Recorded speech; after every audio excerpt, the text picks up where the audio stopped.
Do you struggle with keeping the needle centered on your instrument approaches?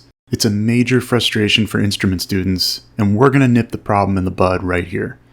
We're on an ILS approach into Pueblo, Colorado.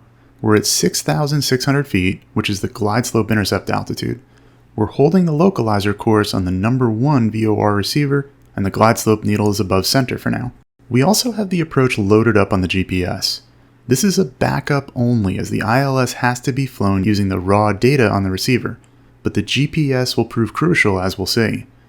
The glide slope starts coming in. This is where we see a lot of pilots start to lose the course. The needle gets to the top of the donut, and we start to configure for the approach. It's tough to stay stabilized here through the configuration changes, and we find ourselves left of course with the needle off to the right. Many times in instrument training, we're taught to make standard rate turns. So we dutifully make a standard rate turn to the right to try to recapture the needle. We may even count out 3 seconds as we do so, and then roll out. We see that the needle is still right of center, so we make another right turn to try to capture it. We watch as it now starts swinging back towards center. We're still watching as the needle moves to the other side and is now left of center. It's time to correct again. Standard rate turn to the left. 1, 2, 3. Roll out.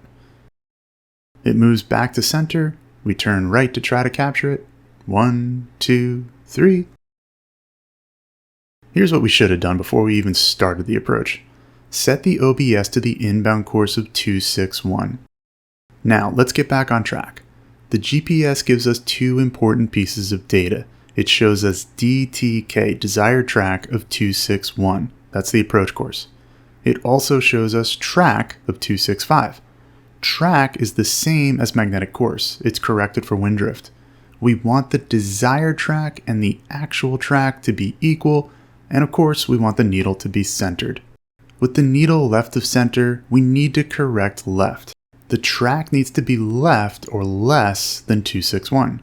A word of caution here, the GPS is not the primary means of navigation.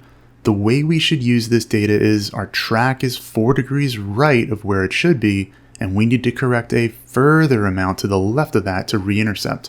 So we should turn about 6 or 8 degrees left, referencing the DG. Some older units have a delay in the GPS track. While most units will give pretty close to a real-time indication of track, you still want to reference your primary instruments in a turn and cross-check with the GPS. So we make a left turn for a few seconds, then roll out. Our track is now 253, 8 degrees left of the desired track. The needle will come back to center. As it does, we want to turn right 8 degrees to capture it. We roll out and have a look at the GPS track. It's now right on the desired 261. This heading on the DG will freeze the needle. What we can do if we have a heading bug is set it on our current heading. This is a reference for where our desired track is. Notice the heading is about 266. This indicates a right correction for a crosswind. But at this point, it could read anything. It doesn't matter as long as we have the reference that gets us our desired track set. Now, the needle is just a bit left of center.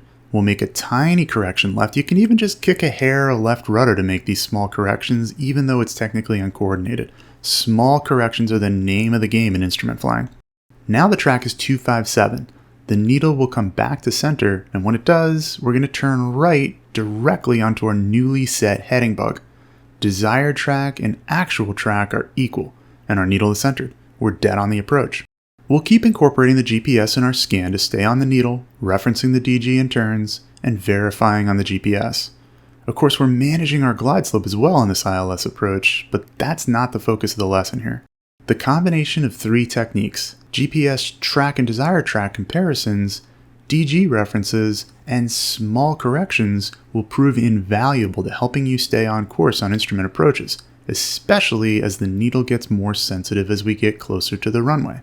ILS approaches are still going to be a challenge. You're managing the localizer and the glide slope, but the more practice you get, and the more you're able to incorporate these tricks, the more natural you'll feel. We break out above minimums and see the runway just left of the nose, confirming that right crosswind component. From here, you can transition to visual and make the landing. Don't get discouraged, and do keep practicing. Check out Flight Insight IFR Ground School today at the link here and in the description.